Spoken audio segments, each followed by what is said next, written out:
they've got a little head start. The positives of the strategy are that it is extremely scalable. You have no risk on your main account at all because the main account isn't performing any marketing activity whatsoever. It's simply receiving followers. And yeah, so for people who are getting like blocked and having restrictions on their main account, you're also really quite limited to the number of actions that you can do on the main account. Maybe 130 to 150 per day would be like quite a safe number to do.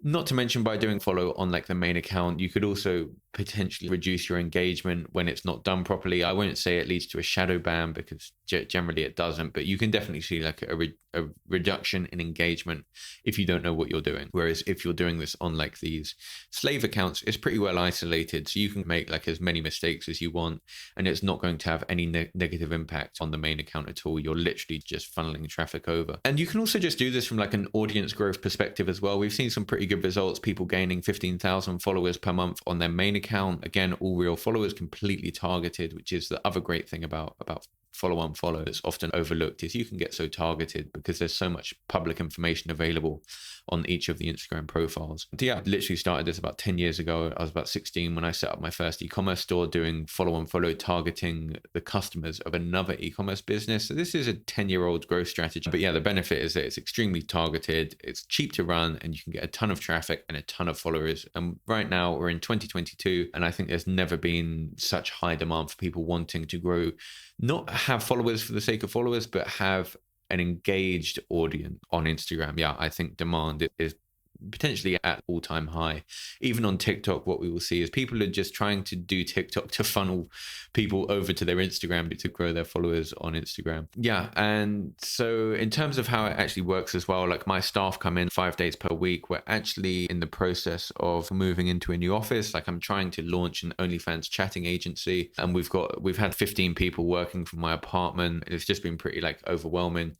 They've practically ruined like a 10,000 euro polished concrete floor from people just walking around all day. Yeah, anyway, completely off topic. But so what I would like to do is actually increase activity to be performed on weekends as well, which would also increase growth by about 30% on all of our accounts. And we have an automated system for sending over targets. Perhaps I'll do like another video on that as well, because that was also quite a good like productivity time saver.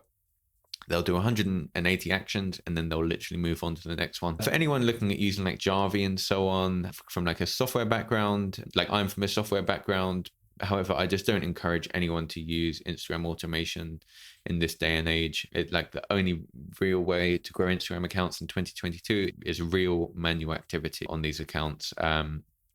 Regardless of what these software platforms claim, it's just so easy to detect. And the way that we have found that works best is not trying to impersonate being a human being, is to hire cheap human beings and use real mobile devices to perform activity on Instagram profiles. Other than that, any questions, particularly from the OnlyFans guys? We've been making a pretty good return on investment from this. Yeah, not to mention you build up your own audience. So if anyone needs help with it, look, I'll put a link below if you've got questions, if you want to DM me. Yeah. Personally, follow on follow mother slave method has been working pretty well for us, particularly once you build up the audience and we're able to repurpose all of the TikTok content that our model has made and republish it across all of our Instagram profiles. It leads to some pretty interesting results. And I think people were also like unaware of this strategy, which does surprise me as well, because I was getting quite a lot of messages, and it's been around for a while though. It really has. Other than that, yeah, thank you so much for watching. As always, any questions, feel free to leave a comment. Take care and have a great day.